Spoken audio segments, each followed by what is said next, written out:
And although the clowns are reported as saying that laughs are much harder to get nowadays, they certainly got them.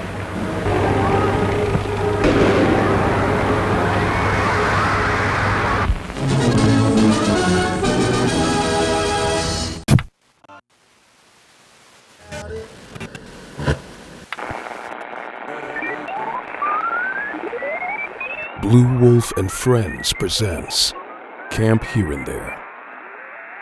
Episode 40. Camp Mad, Camp Sad.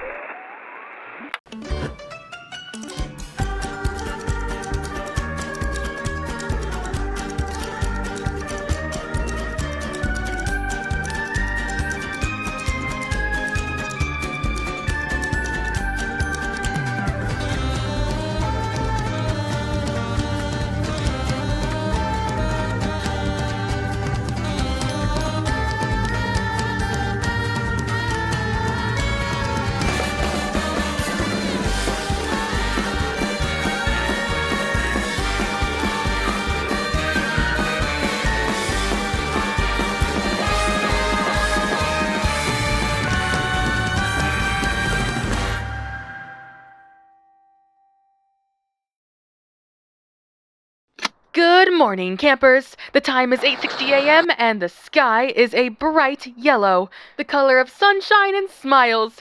Yippee! Hooray!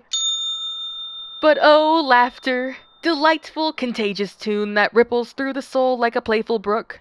Why, just this morning as I skipped, or maybe hobbled, through our humble campgrounds, I stumbled upon quite the mirthful scene just outside the northern cabin circle. A cacophony of cackles, a symphony of snickers, a riotous roar of rollicking laughter. At first I thought maybe someone had just told a particularly hilarious joke. After all, we do have some real cut-up flavors of cheese here at Camp Here and There. But as I rounded that corner, I realized that something was very, very wrong. Oh, isn't laughter just the bee's knees, the cat's pajamas, the ever-looping duck's quack? At least, that's what I thought before this morning's chuckling incident. I watched as campers slumped onto the dew-soaked ground, rolling around like gleeful puppies in the mud, remnants of the morning routine scattered hither and thither. Toothbrushes and shampoo bottles lay astray, victims of the campers flailing as they succumbed to their sticky hysteria. The once tidy trails crisscrossing the grounds had been trampled into a mosaic of muddy footprints and grass-stained pajamas. More stumbled out of their cabins, clutching their sides, tears streaming down their faces as they howled and guffawed. Some of them tried to speak, but all that came out were breathless gasps and wheezing chuckles. The woods hugging our trails, usually alive with the sounds of birdsong and playful chatter, were now echoing with the unending laughter of dozens of afflicted campers. The howls bounced off the trees, amplifying and distorting until it sounded more like the manic cackling of dreadful creatures. I witnessed one camper crawling through the mud, leaving a trail of giggles behind her like a snail's slime. Another one was hanging upside down from a tree branch, his laughter turning to hiccups as the blood rushed to his head. I stepped gingerly over a camper curled up in the fetal position, his body shaking with silent hysterics, tears streaming down his bloody cheeks. Yeah. Strange, is it not? But who am I to conjure lemons from laughter? After all, when life hands you a camp full of uncontrollably cackling kids, you might as well just sit back and join the array. Oh, just remember, my dear campers, keep laughing, even if it feels like your lungs might explode with your face frozen in a demented stupor, because here at Camp Here and There, we always find a way to turn frowns upside down. Jedediah, don't look at me like that. But anyways, carry on with your flights of flittering fun, and do come to my office if you're experiencing any further ailments. I'm sure the laughter will die down eventually, as soon as Jedediah stops wearing that funny little balloon animal pin on his coat. You told me to wear this. Did I? You gave it to me. Oh. You said I had to wear it to protect me from the smiling wolves that never blink. Your words. And you believed me? No. But I'm trying to listen to you more. I was probably making fun of you.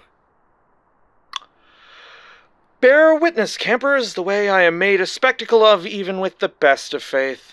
Never fall for the first darling with dark curls that you meet. Cease! Honestly, I suspect foul play from Camp Overwear. Is that it, kids? A nefarious prank of suspiciously distracting laughter? Planning to steal our good gravy while we're all hopped up on silly string, eh? I wouldn't put it past them. But never you mind that now, my giggling gaggle of goobers. We have a full day of festivities ahead of us. First up, a rousing round of extreme duck goose on the shores of Lake Haha. Just remember, if the goose tags you, don't let it. Or join the game of Guess That Goop. Marisol has been hard at work all morning concocting a smorgasbord of substances in every color you could see, and some only I can, for me. From shimmering chartreuse to a positively putrid shade of puce, these oozing, bubbling vials of viscous liquid are sure to mystify. Achoo! Goo. The camper who correctly identifies the most goops will be crowned the Goop Guru and awarded a very, very special prize. A mason jar. For breakfast, we have firefly soup. Finally, a meal that lets you see what you're eating. Every 6 seconds or so. Have fun, and don't laugh too hard.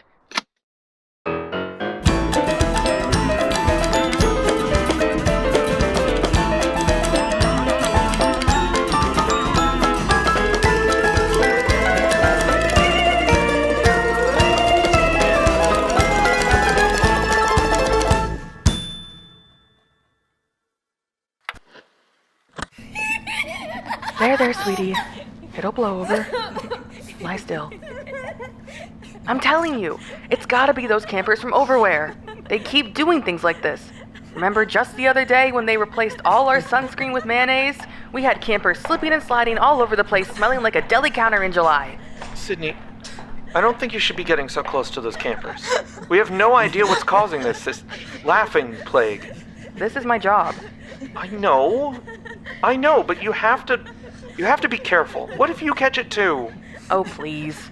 Like a little laughter ever hurt anyone? Besides, I've been around these kids all morning, and I feel fine. Oh, God. No. Wait, kidding. I'm kidding. Lighten up. You sure are wound up tight today.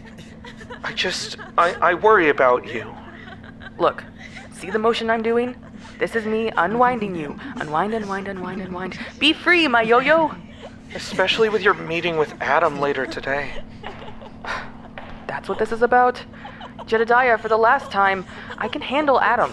He's harmless, mostly. I don't trust him. Well, I don't need you to trust him. I need you to trust me.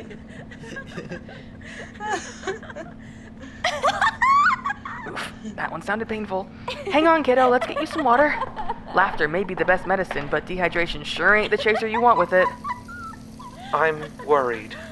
In general. Jedediah. You know you have a tendency to throw yourself into things without thinking. Remember what happened with the Phantom of the Outhouse incident this last winter? That was different. And besides, I solved that mystery, didn't I? Turned out it was just old Montgomery Johnson sleepwalking again. Yes, but not before you nearly got yourself trapped in that rickety outhouse overnight. I worry about you. I appreciate that. But you have to trust me to do my job. Hold on, kids. We'll be back. I do trust you. It's just that meeting with Adam. What about it? I just think, given everything that's going on, maybe it's not the best idea for you to be alone with him right now. What are you implying? Nothing. I meant... No, I know exactly what you meant. You don't trust me, do you? You think I'm going to, what, plot against you? Get myself killed? No, that's not what So I can't have some time away to myself. Because of my, quote, track record, I'm not licensed to be an adult. I have to stay on your leash and let you decide what I'm allowed to do. Okay, but you do have a track record. It's all you think about. No, I didn't mean to suggest... No, you didn't, but you always do. I don't have time for this. Sydney, wait, I'm sorry. I didn't mean to upset you. Leave me alone.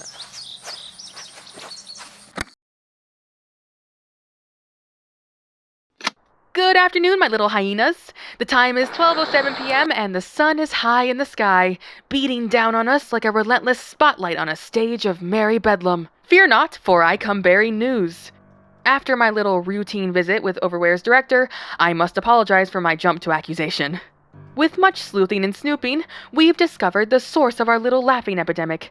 It seems the spores of a rare fungus have been spreading through our camp, hitching a ride on the breeze from the rubble of dear old cabin dung beetle.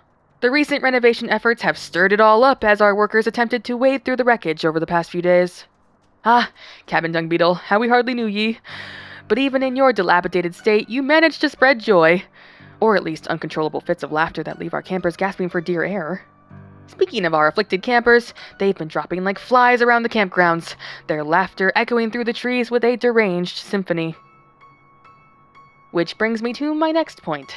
Jedediah, proud man of science, has taken a sample of the spores back to his office for further study. He disappeared just a moment ago, muttering something about analyzing the fungal matrix and inhibiting the neurotransmitter response. You know, typical Jedediah stuff. But worry not, my chuckling cherubs.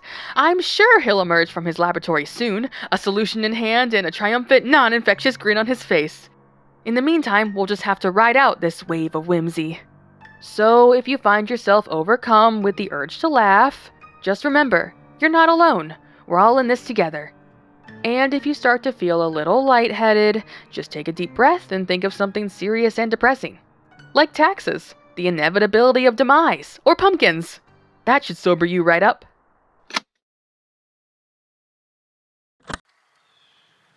Ghost recorder. Oh god, this is bad. I just got back from the sanatorium and my goodness.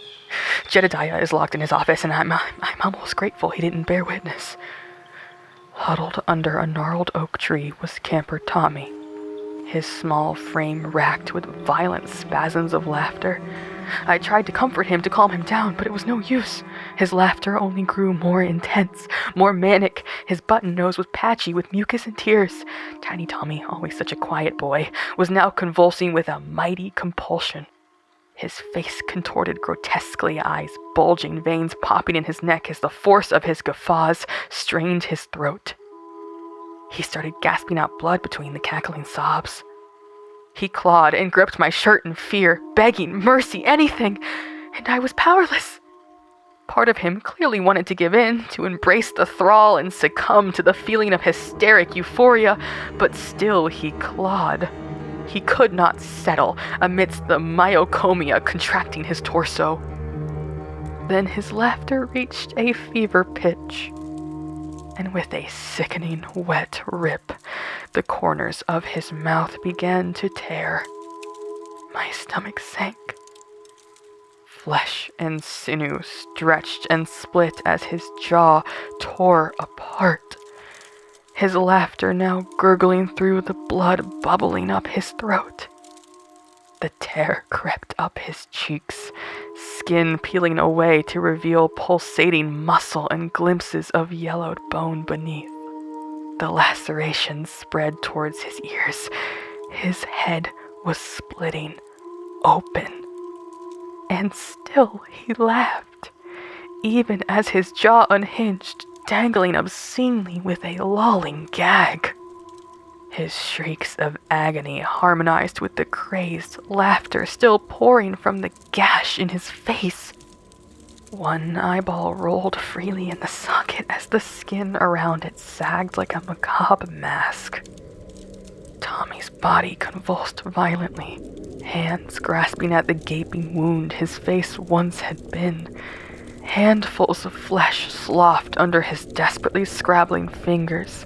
He crawled forward, leaving a trail of blood and bits of himself in his wake, before collapsing in a twitching, giggling heap at my feet. I tried to help him. I tried to hold his face together, but my hands just sank into the bloody mess. Chunks of flesh clung to my fingers, and I had to pull away, and all the while, Tommy's laughter never stopped.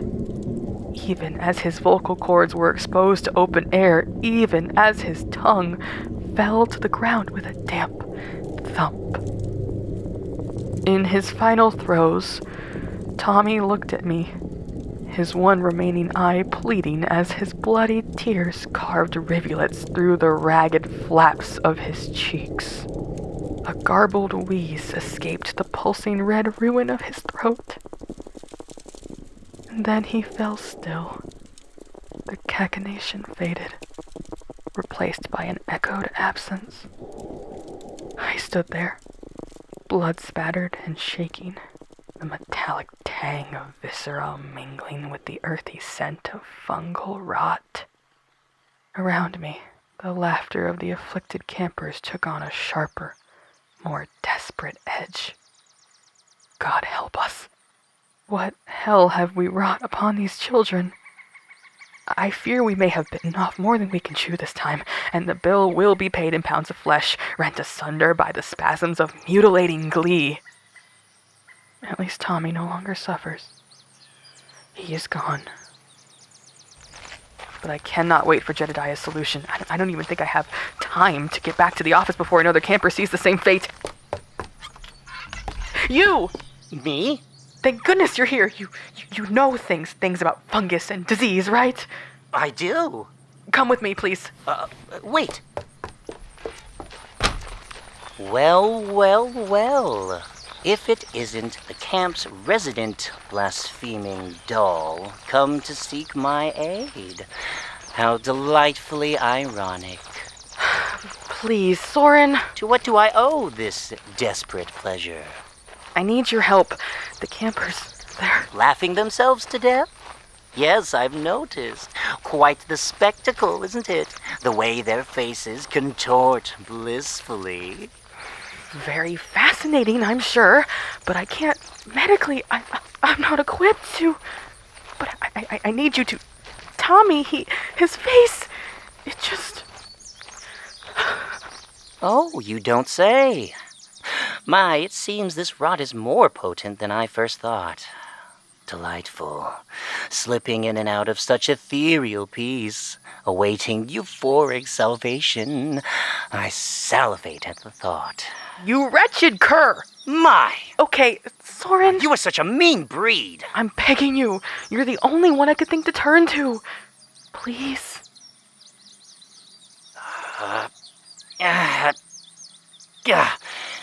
The puny puppy eyes are too much. Pitiful creature. You must promise to end your ceaseless belittlement of my religious beliefs. The kids. For good. I have done nothing to you to deserve your relentless scorn. Jeez. Then I will help terminate the strain of rot. Okay, I'm sorry. Now, the spores. Just please help me. You remarked that they originated from the fibers of cabin dung beetle? Yes.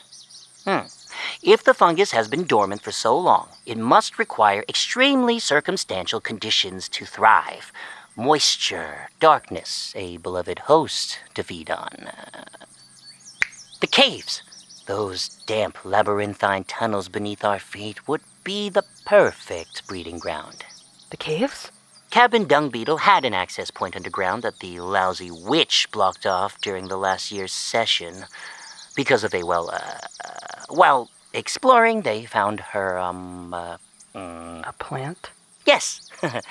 But last summer's destruction must have broken the seal, and it has had time to infect the surface. I suspect a diseased host died beneath the opening. So what do we do? You and I must descend into the caves to find the heart of the fungal colony. I suspect it will be a massive, pulsating mound of lustrous, beautiful mycelium, feeding off the dank air and residual misery. A friend, no doubt. We will need to eliminate it at the source. Fire should serve well. Once the mother colony is destroyed, the communication will die and the infected campers will start to recover. Their laughter will fade and their wounds will heal, at least the physical ones. Okay. Yes, Captain.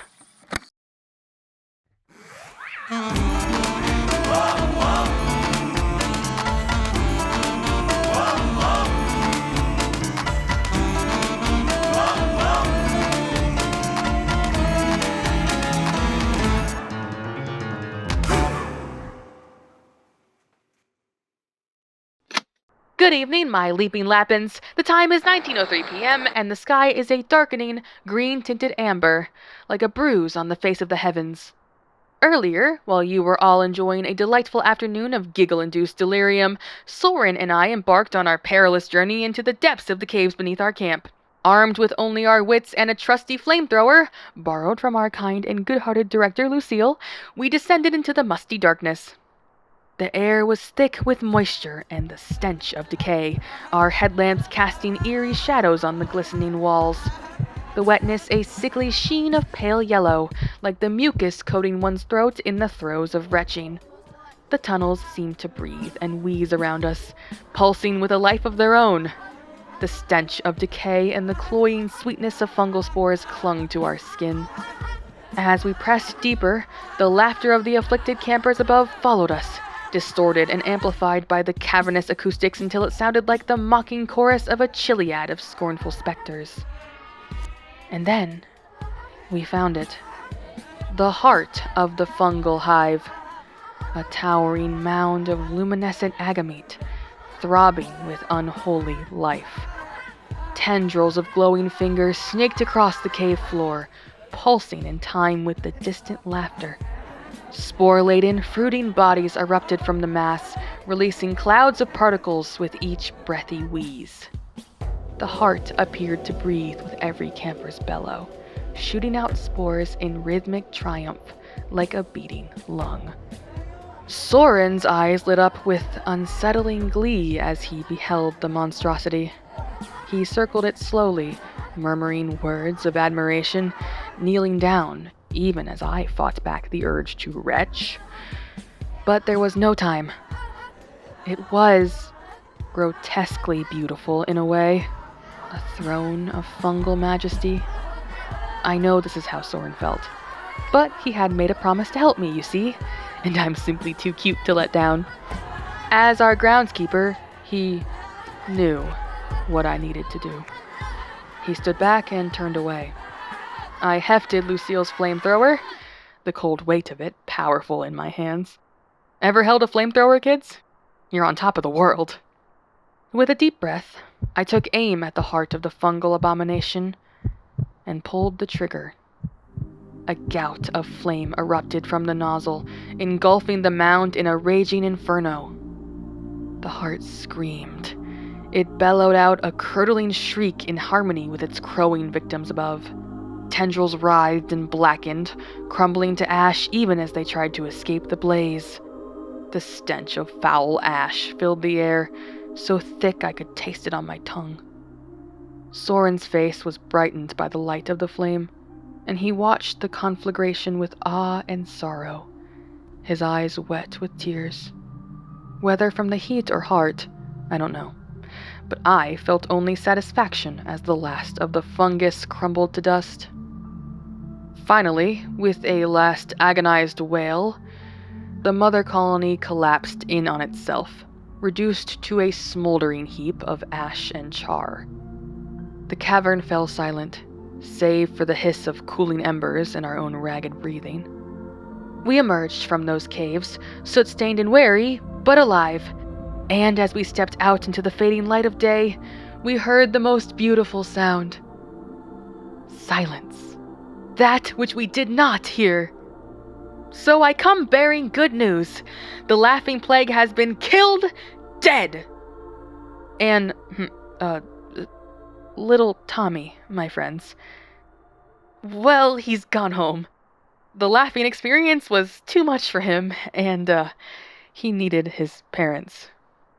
So, wish him good luck on his travels. Luckily, no other campers have been scorned this way, and everyone appears to be making a full recovery. And Jedediah wants to say sorry that his scientific escapades were of no help. He had made little progress on an antidote by the time I emerged from the cavern. But perhaps Soren was the unlikely hero that we needed all along. The absurdity today is palpable, but he's not so bad. Just a bit lovesick with his own beliefs. Who can blame him, really? Who among us hasn't been driven to foolish lengths by the passionate fires burning in our hearts? When that all-consuming desire to be close to someone takes hold, it can make even the most level-headed of us act the most reckless. I suppose, in a sense, Soren's actions, while ill-advised, always came from a place of raw affection. Misguided as they may have been, his intentions are pure, born of a desperate longing to reach, to hug, to hold forever what he's lost. Can any of us truly say we haven't been tempted to move earth and sky for the ones we cherish most? To defy the very laws of divine nature in the name of love? It's a powerful thing, that kind of all-encompassing adoration. It can drive us to extremes. But in the end, perhaps that's what makes us human. The willingness to risk everything, to throw caution to the wind and embrace the unknown, all for the chance to hold on to the ones we hold dear, even if it means venturing into the egomanic. Soren may have strayed down a dark path, but his heart is in the right place. He simply wants to feel that connection again, to bask in the warmth of a love. And who can fault him for that? We've all done foolish things for the sake of our passions, thrown ourselves headlong into the abyss, consequences be damned, just to feel that rush of being loved, of being so utterly consumed by our desires. But the important thing is that we learn from our missteps, that we grow and evolve and find healthier ways to channel the intensity. Soren has shown that he's capable of putting his skills to good use in service of others, and that's a beautiful thing. So let us not judge Soren too harshly for his past transgressions, After all, what wouldn't we do for the ones we hold dear? What boundaries would we not cross? What sacrifices would we not make to keep them safe? To keep them, hold them, and mesh them with us always? All right, Sydney. That's enough. Right.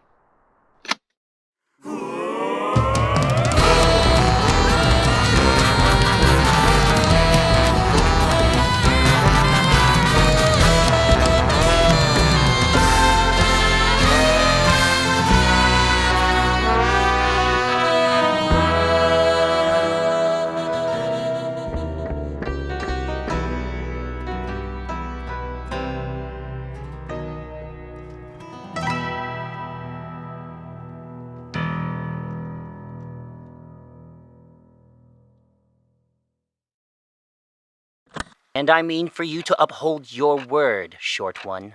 Okay, Soren. My affairs are of no concern to you.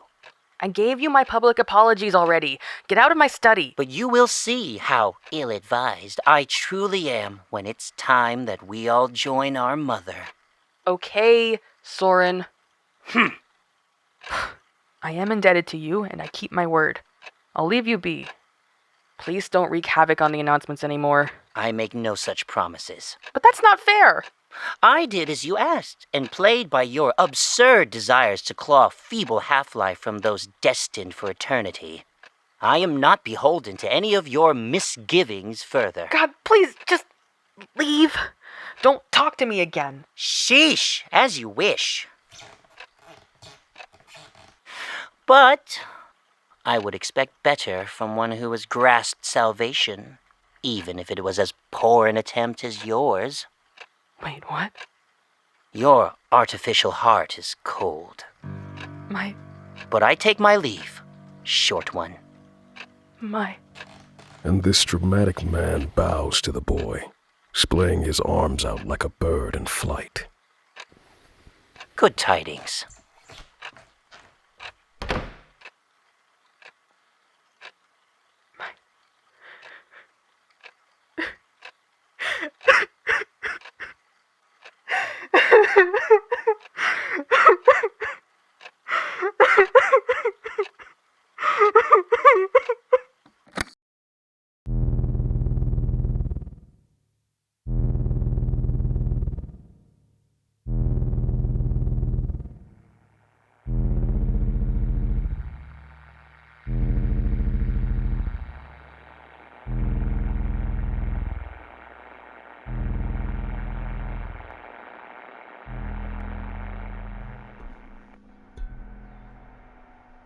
Today's episode of Camp Here and There was written and directed by Blue Wolf. The role of Sydney Sargent was performed by Blue Wolf. The role of Jedediah Martin was performed by Voicebox Vance. The role of Soren Baltimore was performed by Mikey Joaquin. The role of Mystery Man was performed by Jalen Askins. Thank you to my friends and peers who helped create the laughter for this episode, including Lacey, Ann Harbin, Xander X, Barkhide, Isabel Sharp, The Leo, and Rogue Gallery. With original music composed by Will Wood and produced by Jonathan Maisto. Additional music composed by Kyle Gabler and Another You. Dialogue editing by Emily Safko. Sound design by Blue Wolf and Another You. And a special thanks to patrons for making this possible. Special thanks to Toby H., Rowan, Michael, Camper Xander, and Ash McCarthy.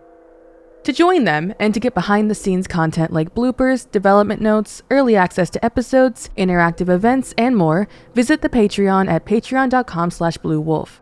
You can also join the official Discord server to connect with fellow listeners and discuss the latest episode. Find the link in the description of today's episode. And finally, if you'd like to support the show and ensure we can keep going, the most meaningful thing you can do is to help spread the word. Thank you for listening to Camp Here and There. And remember, always move in a straight line.